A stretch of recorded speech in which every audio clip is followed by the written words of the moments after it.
Hey everyone, Justin here from Eerie Earfuls. We're bringing this old podcast back, and to prepare for the big return, we're re-releasing our old episodes every 2 weeks until we catch up. These were originally recorded in 2018, so the references are going to be a little out of date. In the episode you're about to hear, we discuss the topic of body modification and plastic surgery, pairing one of my favorite movies, Repo the Genetic Opera, with the 2012 indie film American Mary. Due to recent allegations about the Shaska sisters, we no longer feel comfortable being affiliated with the directors, or providing them with a platform, however small, so we've made some edits. Because of the shared topic, we can't cut every mention of American Mary, but we did make it as incidental as possible. To be honest, the bulk of the episode was about Repo anyway, so these cuts weren't terribly drastic, and if I hadn't mentioned it, you probably wouldn't have noticed. However, we wanted to be upfront and honest. I hope you enjoyed this episode. It's still one of my favorites in spite of the edits. And, newsflash, look forward to our first new episode dropping on Monday, July 27th. We're incredibly excited to be back, and we'll have more news soon. Stay scared, everyone.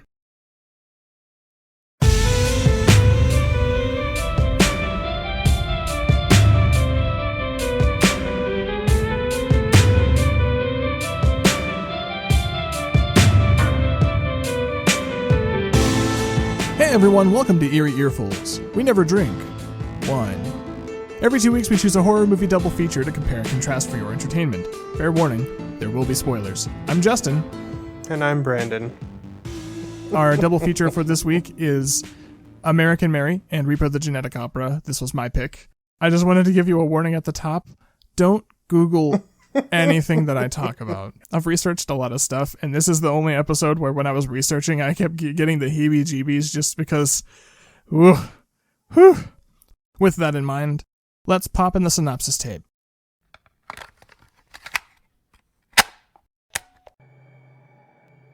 By the year 2056, an epidemic of organ failures devastated the planet. The megacorporation GeneCo provides organ transplants on a payment plan. Clients who default on payments are hunted down by the Repo men, skilled assassins contracted by GeneCo to repossess organs, usually killing the clients in the process. GeneCo CEO Ruddy Largo discovers he is terminally ill. His 3 children, Luigi, Pavi, and Amber Sweet, bicker over who will inherit GeneCo. Ruddy believes none of his children are worthy heirs and instead plans to pass his fortune to 17-year-old Shiloh Wallace. Shiloh was kept inside by her overprotective father Nathan since she has inherited a rare blood disease from her deceased mother and Roddy's ex-fiancée Marnie. Roddy lures Shiloh to the GeneCo first annual post-plague Italian Renaissance fair with the promise of a cure for her blood disease. There she finds the Largo brothers arguing about their father's will, while their sister harasses Blind Mag, GeneCo's opera singer and celebrity spokesperson. Mag uses surgically enhanced eyes but works for Roddy indefinitely as a result. She announces she will soon give her last GeneCo-sponsored performance of her career. A grave robber helps Shiloh escape the fairgrounds and reveals Blind Mag's eyes will be repossessed following the opera. Roddy hires Shiloh's dad, himself secretly a Repo man, to repossess Mag's eyes, but he refuses, citing Mag's close relationship to Marnie. Roddy invites Shiloh to the opera and sticks his armed guards on Nathan. At the opera, Mag deviates from her song's grand finale, denouncing the Largo family and gouging out her eyes in a final act of defiance. Roddy kills Mag on stage, making it look like an accident, and then tries to bribe Shiloh into killing her dad to inherit GeneCo. When she refuses, Roddy uses the last of his strength to shoot her dad, then dies from his terminal illness. The film ends with Shiloh fleeing the opera and the GeneCo under the management of Roddy's daughter, Amber. So why did you pick these 2 movies? So I chose these 2 movies because both of them deal with the idea of body modification. In Repo the Genetic Opera, a plague has sort of taken over the world, and surgeries become available to people initially as a way to save lives by financing those organs, and then eventually it becomes sort of a fashion statement. In American Mary, Mary starts out in the world of surgery, and her understanding of things is a more direct, life-saving nature, but then she starts performing some surgeries on other people and begins experiencing the world of body modification. So since both of these movies deal with people getting elective surgeries to make their physical body represent a more idealized version of what they want, I thought that the way they approach these themes would be an interesting comparison. Up front, one of the things that I wanted to talk about is I wanted to discuss the differences between body modification and plastic surgery, and the way that Repo and American Mary deal with these 2 themes differently. So these aren't official working definitions, these are just sort of something I came up with. So when I'm talking about plastic surgery, sort of the general definition that I think of is attempting to surgically modify the body to meet some idealized version of human beauty. We generally associate plastic surgery with vapid shallowness. Body modification is typically surgically modifying the body to subvert the standard ideas of beauty. One of the things I found really interesting about these two movies, and I'd like to just jump into a discussion of the two of them, is how in American Mary, that movie's sort of central thesis is much more sympathetic to the body mod community. Mm-hmm. Mary starts out trying to be part of the normal world of surgery, of the medical world, and eventually she sort of finds her people and her home among the more sort of discarded ragtag groups of people. And so she eventually sort of develops a relationship with the people who choose to get elective surgeries, these people who come to her. And she specifically makes a point at one point of saying, there is no judgment here.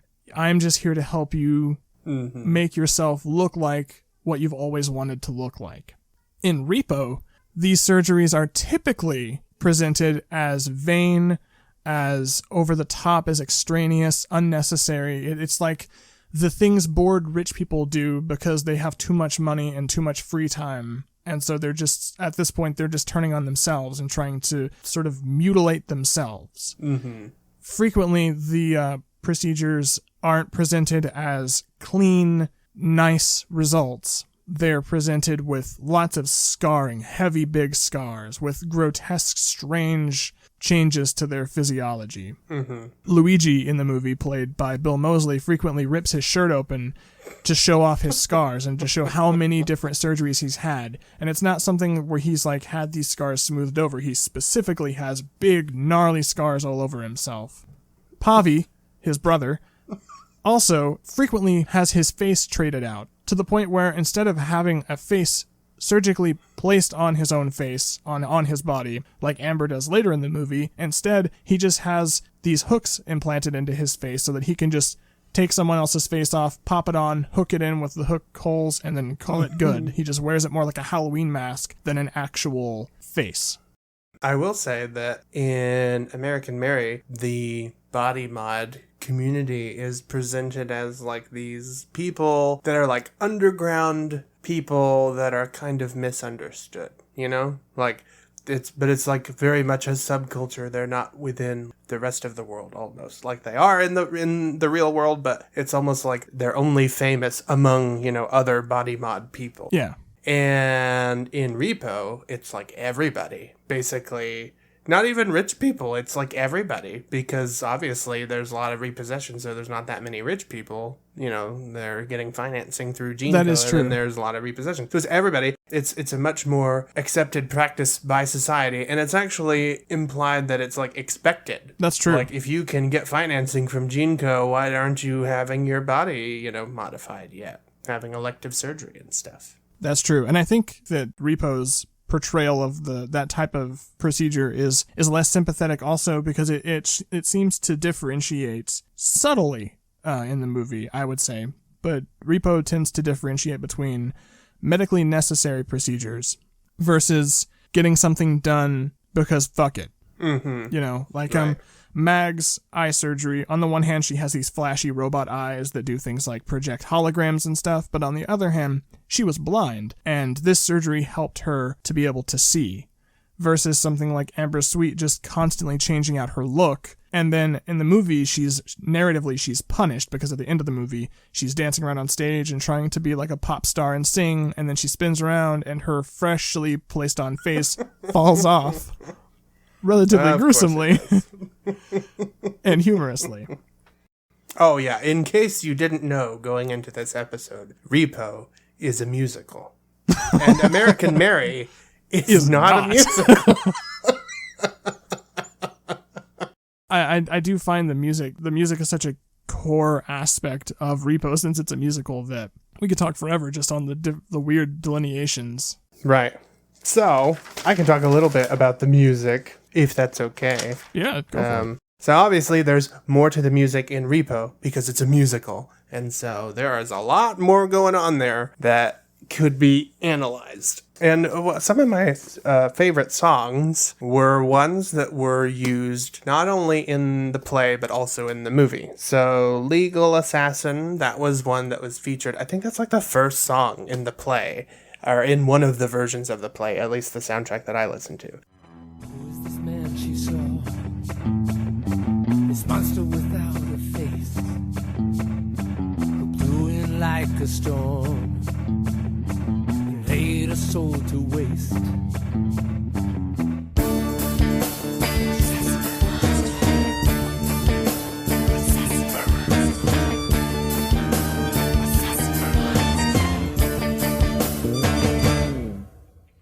Marnie, I need you now. Look what I've become. The nightmare that she should fear is the father you left alone.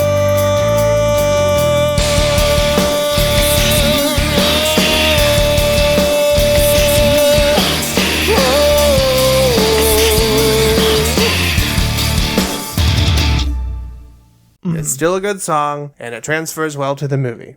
And 21st Century Cure is another one. It's a little different in the play. There's a little bit more exposition in the song, like the grave robber dude provides more exposition that's in the movie provided in like the comic book things.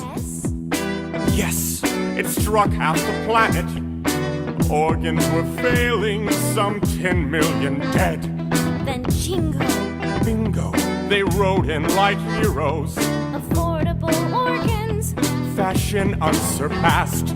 so Jingo could lease you and piece you like assets. Sweeter gifts still come from those who have passed.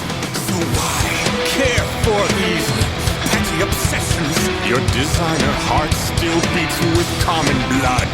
And what if you could have genetic perfection? Would you change who you are? If you could. 'Cause it's quick, it's clean, and it's pure.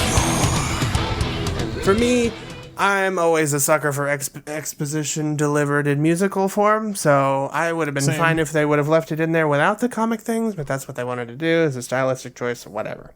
Night Surgeon is another one, and I think that one is a good one. Chase the Morning is one. It's in both, but it's completely different in both. I really, really like the version that was in the play. Basically, this is like where you get attached to Blind Mag, and where Shiloh gets attached to Blind Mag, because Blind Mag is basically acting like her mother figure, you know, and like she's talking about how much she knew her mom and how much she sees her mom in her, and she was like, if she were here right now, she would be telling you to go out there and live your life and chase the morning and da-da-da-da-da. It's this really inspirational song, and it's nothing like it is in the movie. Instrumental-wise, too. It's like this nice piano accompaniment duet. Goals are stories, then let the story be your guide. Just close your eyes. Chase the morning, yield for nothing. Trust your heart. Count your blessings, keep them guessing. You'll go far. And that's it. It's just piano and like them singing a duet, and it's really stripped down, and it's this nice, wonderful moment between two characters. And it's still a nice moment in the movie. It's just way more stylized. Name stars and constellations, count the cars and watch the seasons. I wish we could have watched together. I can't have guessed. Never. Ever. If Dad found out that I'd been let out or that you'd been let in, I should go then before I do. Promise me you won't. better that you don't. Don't forget me. Sheltered rose. There's a little room to bloom outside her bedroom.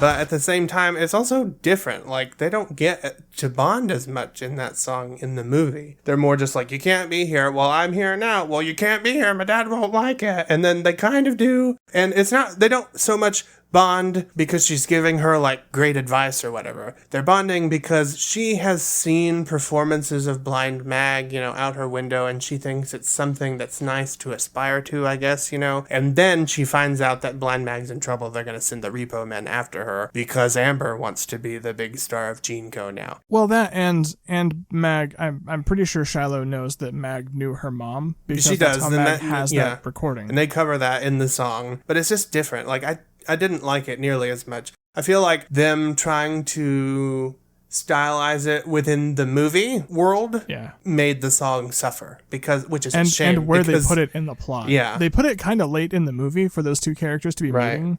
Narratively, well, I it's mean, kinda late. in the play, it's also late. I know, but the play is also very short. It's only like I think a half hour long.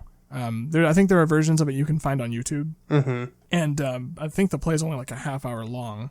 Whereas in the movie, that meeting happens like right before the big genetic opera, because the last 30 minutes of the movie, maybe I'm overestimating, but like a huge chunk of this movie is just the finale. It's just because most of the movie is build up, but then like a chunk of the movie is just fallout from everything happening in quick succession, one right after another, dominoes all falling over and finally falling into place. Yep. So this two meeting happens almost immediately before the big opera.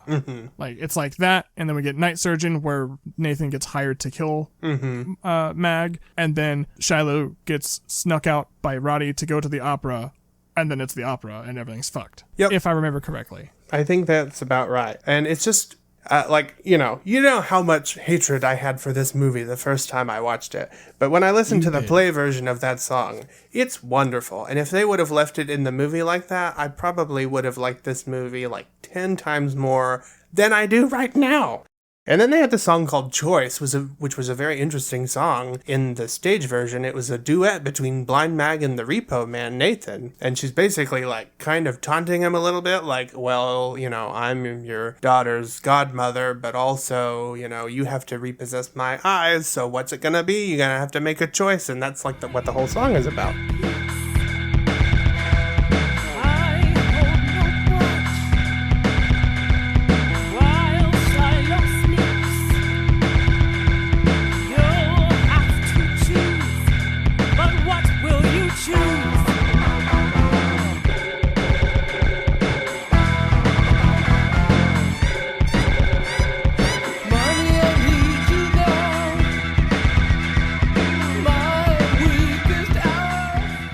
And technically that song is used in the movie, but also not. It is at the beginning of the movie, the first thing you hear at the opera tonight.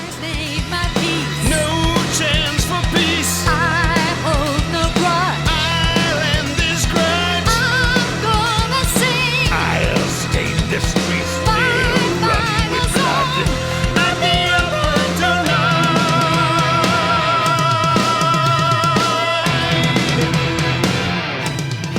That is the melody from Well, Choice. that's not the beginning of the movie. That's later in the movie. No, that's the beginning of the soundtrack. Oh. The first song in the movie is Things You See in the Graveyard. But it was weird because some of the lyrics were the same. They were just being sung by Shiloh instead of Blind Mag, but then other lyrics were completely changed to fit the situation, and all those little interjections of the Repo Man thing make sense in the song Choice because she's like pointing at him like, you have a choice to make, Repo Man, and then the chorus people go, Repo Man, you know, that makes sense. And in At the Opera Tonight, it doesn't really, other than it's kind of a cool effect, but it doesn't really you know. And then there were two songs in the original stage version that were not included in the movie, and I felt like they should have been included because one was literally called But This Is Opera. Opera. You die in Act 1, and then come back a ghost in Act 3.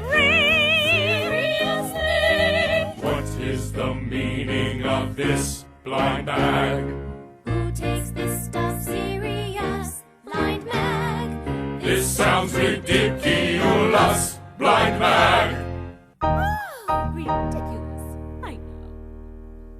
But this is opera. And the entire song is just talking about the absurdity of opera, because they're like pointing out all these plot things, and they're like, but she's dating so-and-so, and they're these kids, and whatever, And the whole point, or the whole consensus of the song is like, but this is opera. It's supposed to be that way. It's very, Ironic? no. Self-deprecating? Yes, it's very self-deprecating because it's poking holes in the thing that it's trying to create, and it's very funny. And it's also kind of a jazzy song. The instrumentation in the play version is much more stripped down, and also there's more musical variation in the play version than there is in the movie, I feel like. Because there's But This Is Opera, which is kind of a jazzy-ish song, and it's very absurd. And then there's Come Up and Try My New Parts, which, if I remember correctly, is a song that Amber sings to the gravedigger because she's wanting some... I can't tell from the situation, like, she's wanting some Zydrate, but she can't pay for it, so she just wants to have sex with him. And the whole song is just Come Up and Try My New Parts. And it's a very swingy jazz song, and it's very funny. I do think there were some positive additions to the movie that made an impact, like Zydrate Anatomy is one. That's one that a lot of people like. Zydrate comes in a little glass vial. A little glass vial? And the little glass vial goes into the gun like a battery. And the Zydrate gun goes somewhere against your anatomy. And when the gun goes off, it sparks and you're ready for surgery. That's sort of the song of the movie. Yeah. Like, that's the thing that everyone remembers is the Zydrate comes in a little glass vial. Yeah, it makes sense. Although, not my favorite song, and I don't usually like the statement, ask a question, and then restate the thing. I'm not a huge fan of that. Response? Sort of. I mean, it's like, I'm gonna provide some exposition right now. Yeah, and she's like, the thing I just said? And he's like, the thing I just said. Exactly. And I'm like... It's very Music Man. Ever meet a fella by the name of Hill? Hill. No! Just a minute. Never heard any salesman, Hill. Now he doesn't know the territory. Doesn't know the territory? What's a fella's line? Never worries about his line. Never worries about his line. Or a doggone thing. He's just a bang, beat, bell ringing, big hole, great go, neck or nothing, rip roaring every time a bullseye salesman. That Professor Harold Hill. What's a fella's line? He's a fake and he doesn't know the territory. That makes sense in that context because it's a very erratic conversation between like 5 different dudes, and they're all trying to tell about, the latest gossip that they've heard about this guy, but it's all very on top of each other because that's how conversations happen sometimes when you have 5 people in the same conversation. Mm-hmm. But in this context, it's just like a thing, a gimmicky thing that makes it a little catchy, I guess. And anyway, so Zydrate Anatomy, and there's one that Blind Mag sings called Chromagia, which is really good.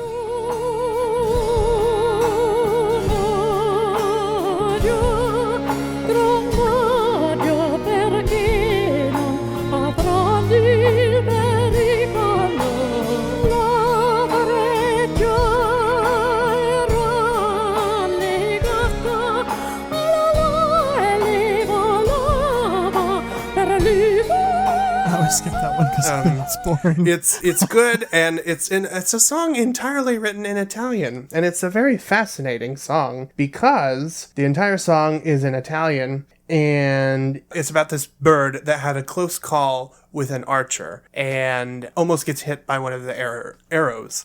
And instead of confronting the situation, the bird flees for years and stays away because it constantly thinks it's afraid, it's afraid and it's going to be pursued by this archer. And in the song, it's asking, like, why don't you face your danger? Why don't you face your fears? Do you feel guilty? Do you feel whatever? And then at the very end of the song, it goes into English, and she's talking about, it changes the situation, from the archer's arrows to my eyes or something, and that's where she gouges her eyes out.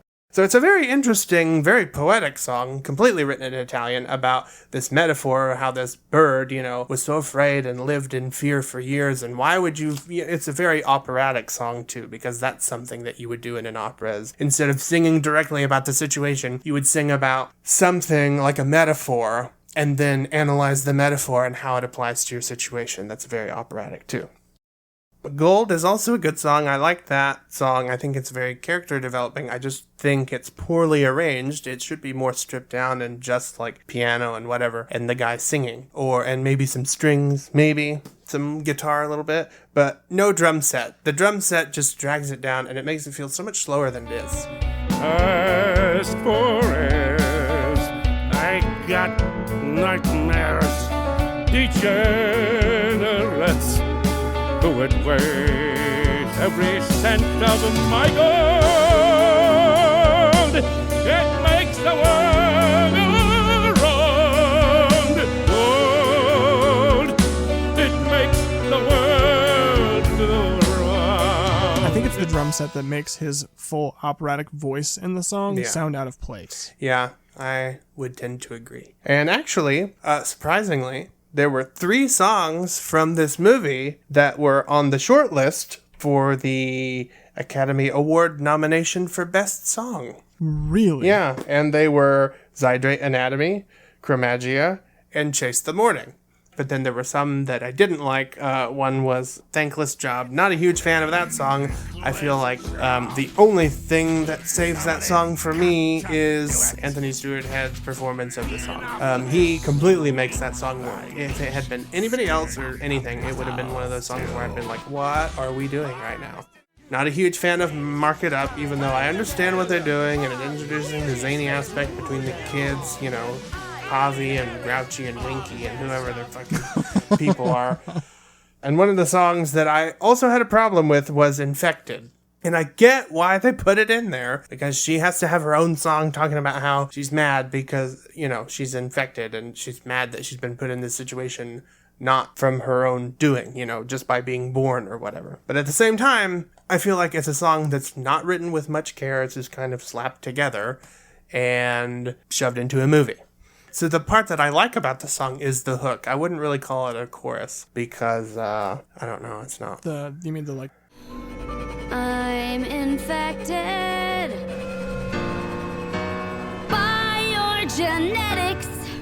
Yeah, that is interesting. It's enticing enough for you to be like, I want to know where they're going to go with that.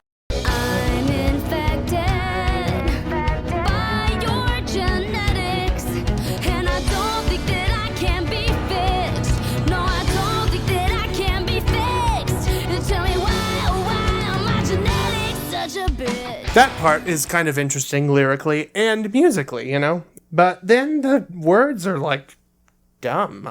Like I was reading them and I was like, I don't like this, and I don't like the melody that they paired it with either. The section that I chose was Shiloh, you're my patient. Shiloh, be more patient. You have limitations. Don't go chasing flies. I must be protective. You cannot be reckless. That's what is expected when you are infected. and I'm like, those should rhyme. Those should rhyme. Like, the structure of the song, I get what she's trying to say, but those parts should rhyme. I literally rewrote that second one in like 20 minutes, maybe. And it's not good, but at least it rhymes, and it makes more sense musically in my head, and it made me feel so much better after I rewrote it. And I even kept it mostly the same. So I rewrote it to be, Shiloh, you're my patient. Shiloh, be more patient. You have limitations. Don't go chasing flies. I must be protective. Follow my directive. That's my situation. Waiting here to die. And then she can go into the hook. I'm infected by your genetics. And it would be, like, satisfying because stanza rhymes with other stanza and then hook chorus thing. Logically, that's how it should work. And it doesn't. And the fact that they left it in there drives me crazy. So sorry, what were you going to say? That's not in the movie. What? Yes, it is. That line is not in the movie. I was actually going to bring that up earlier because that is a lyric that's cut from the movie. And I think it was cut because it talks about her bug collection, and they dropped the entire Zydrate bug connection. Like, that whole plot is cut, and I think that's why they cut that line. Well, even if I left that stanza out, it still wouldn't make sense because it would be... This blood condition, damn this blood condition. Mother, can you hear me? Thanks for the disease. Now I am sequestered, part of the collection. That's what is expected when you are infected.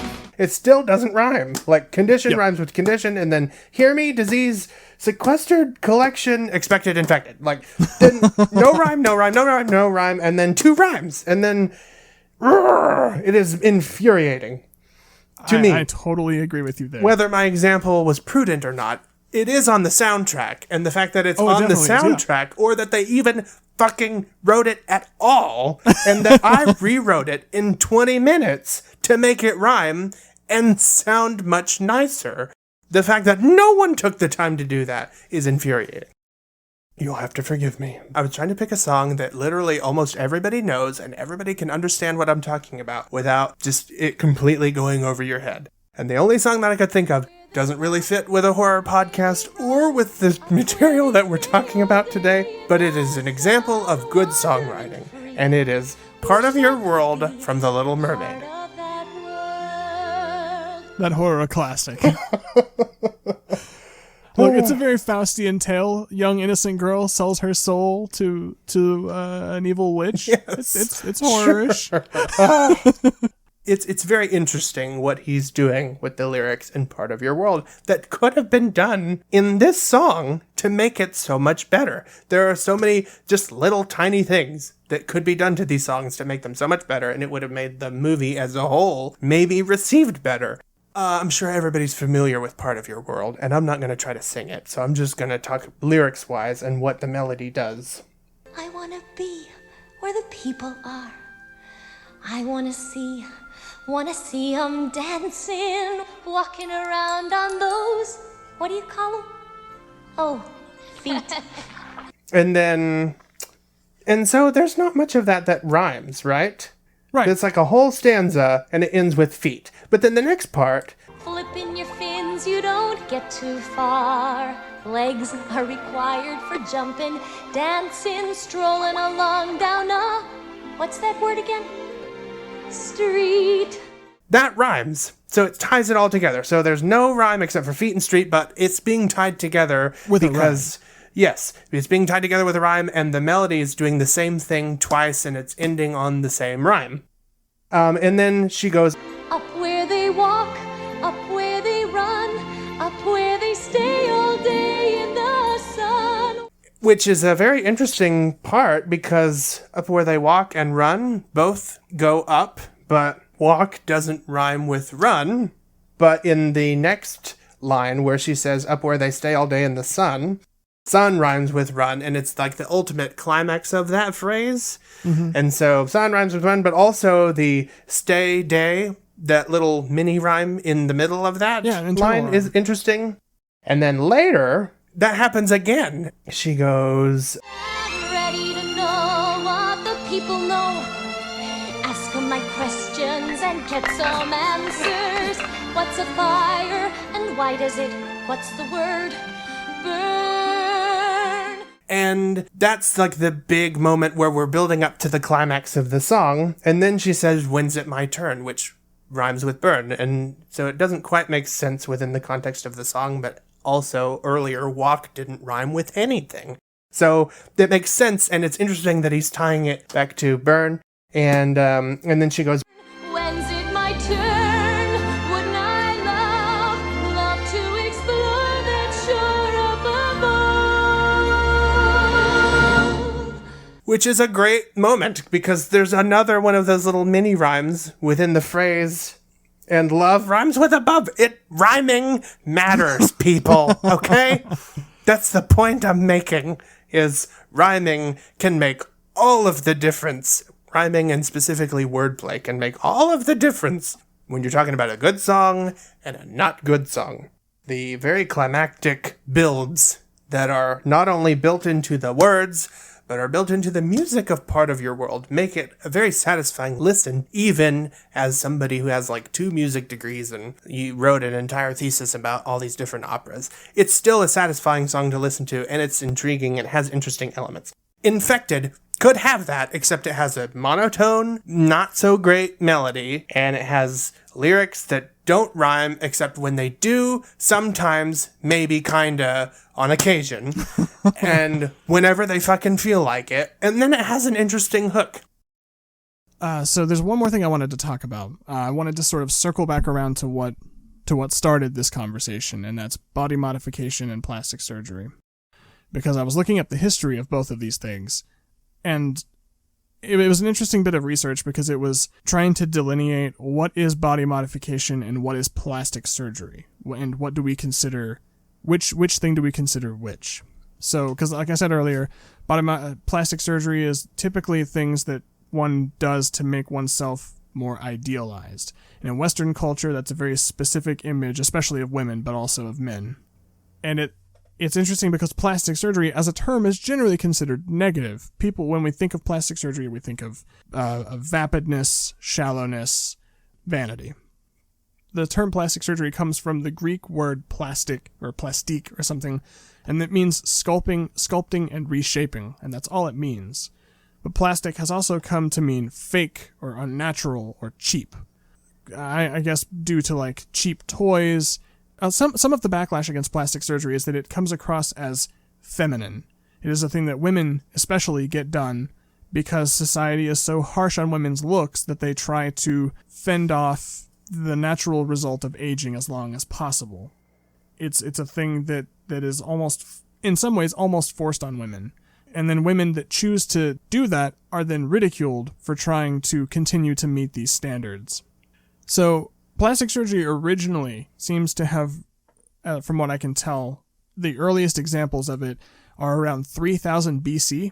Ancient Egyptians used to try to do surgery to repair broken noses, when people had broken noses, to try to fix them and make them look normal again. The Romans, around 1 BC, repaired damaged ears. And it caught on, it seems like it came upon like sort of independently almost. In the 15th and 16th century in Europe, plastic surgery, as how we think of it nowadays, started to sort of come up because there were a lot of syphilis outbreaks. And one of the symptoms of untreated syphilis is that your nose rots off. And surgeons of that time period would remove skin from the back of people's arms and then try to build them a new nose. The first American plastic surgeon, at least from what I could find, was John Peter Medower. That was around 1827. Or, I'm sorry, the first American plastic surgeon to perform a cleft palate operation. What's interesting about plastic surgery is that when you're looking stuff up like that, how much of it is considered cosmetic versus how much of it is considered fixing a defect? And where does that line occur? Cleft palates, that's not like a life-threatening thing, but it's something aesthetically that people generally want fixed. I guess it could be life-threatening or at least health-threatening, depending on how severe it is. But anyway, that's the type of thing where like it was interesting to look at where those lines got drawn. Cosmetic surgeries became more common as painkillers became more readily available and as anesthesia became more readily available and better. For example, there's a company in 1901 that advertised treatments for nose, protruding ears, and wrinkles, which they called the effects of time. And there were a lot of plastic surgery happened after and during World War II or World War I. Soldiers came back suffering from facial disfigurements from like mercury poisoning or from fires, from burns and stuff. And there was a doctor, Sir Harold Gillies, who worked to repair a lot of that. But a lot of plastic surgery and a lot of elective surgeries like these, I already mentioned it some of that's tied into sexism. There's this impossible idea of what a woman's body should be, and therefore these surgeries exist to try to reach that ideal. But it's also tied into racism. A lot of advertisements from like the 18 and 1900s feature soaps that depict washing the black off of black children.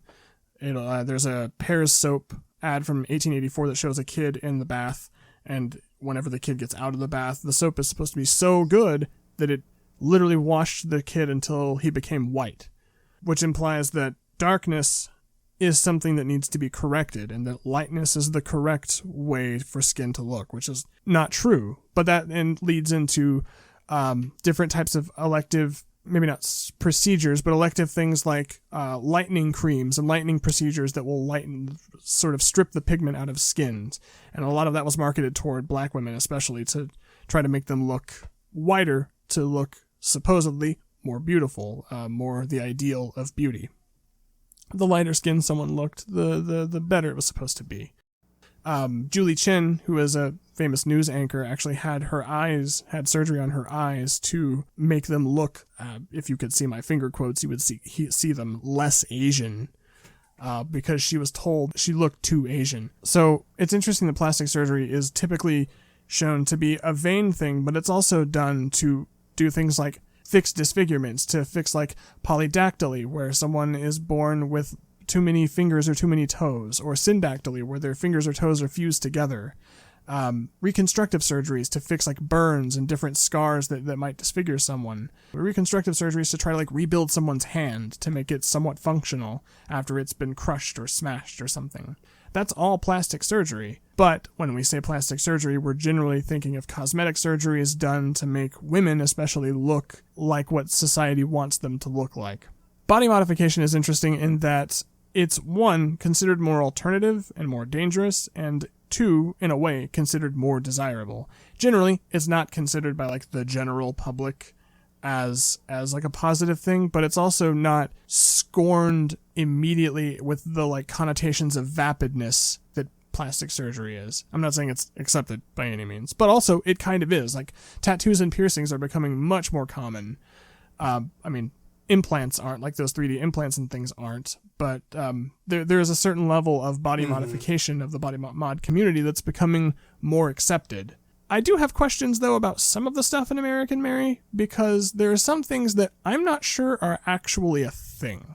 For example, voluntary amputation is a thing that she mentions. I'm not entirely convinced that that's a thing. I mean, I'm sure it is sort of, kind of, but I think it's a thing. I found a few things that were mentioned by people as having been body mod type procedures that I don't believe is an actual general feature of the body mod community. I believe suspensions, I believe scarification and implants, piercings and things like that. All of those are things that I'm like, yeah, I can see that. Like filing your teeth down, I've seen people do that. I've seen people split their tongue. I've seen all that.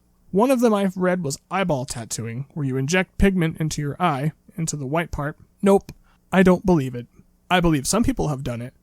I don't believe it's like a thing. I don't think it's a fashion trend generally.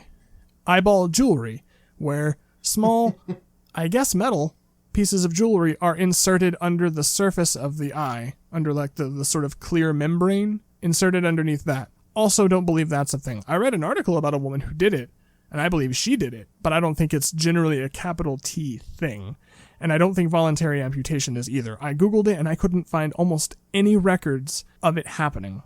What I read about is that there were like 300 recorded records total of people having their limbs voluntarily amputated, and all of those people had some form of like body disorder where as kids they saw amputees and somehow it triggered something in their brain that made them obsess over them. You know, some of it was considered sexual in nature, and then like the more extreme versions of that, some of it was being attracted to amputees to the point where, and then some of it was to eventually want to become an amputee, which is, maybe I don't understand it, and maybe I just haven't read enough about it, but it seems disrespectful to people who have to undergo actual amputation for medical reasons, for someone to just be like, yeah, I just didn't want my left hand.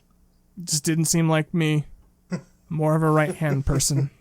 But then there's other body modification procedures that are different.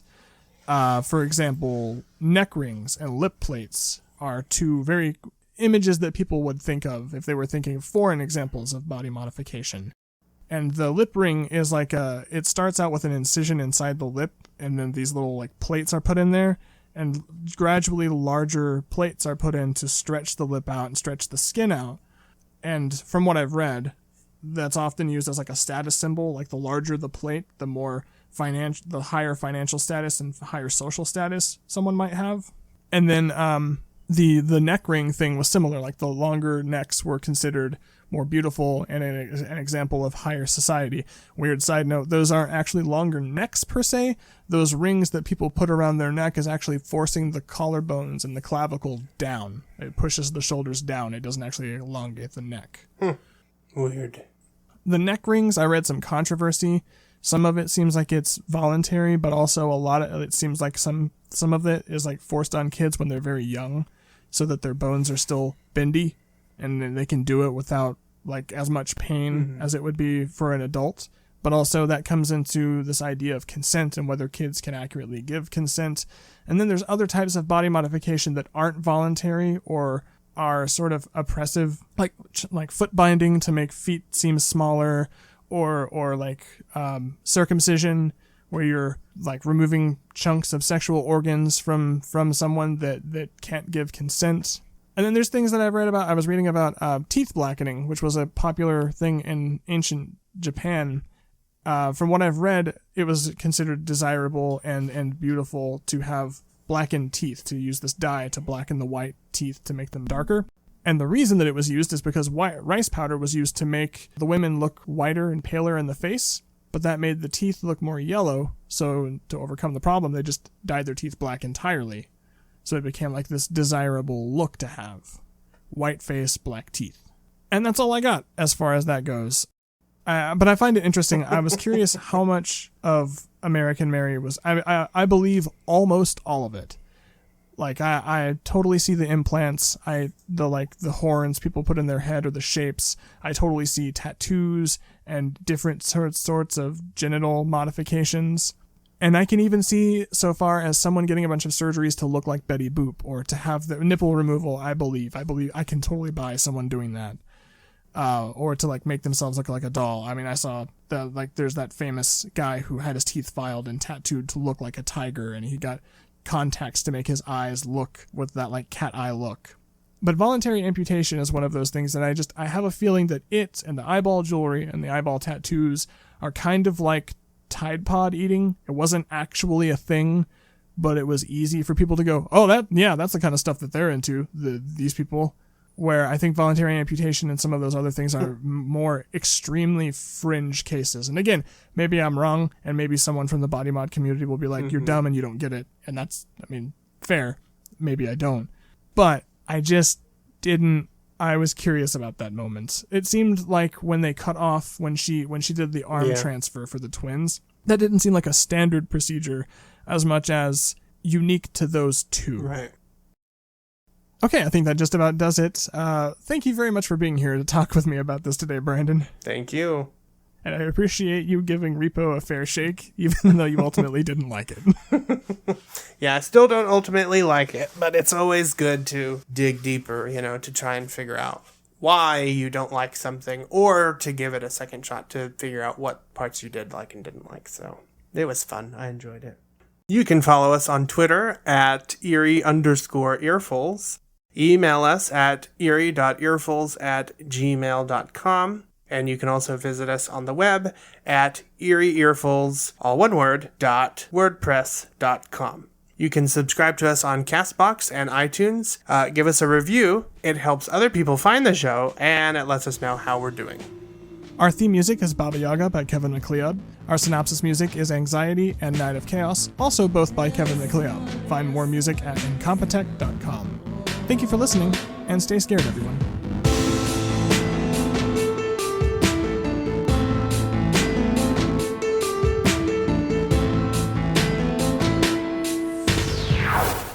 Roddy kills Marge.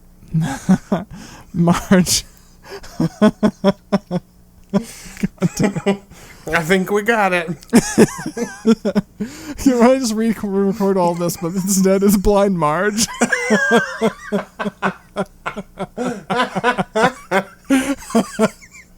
Blind Marge, the lunch lady.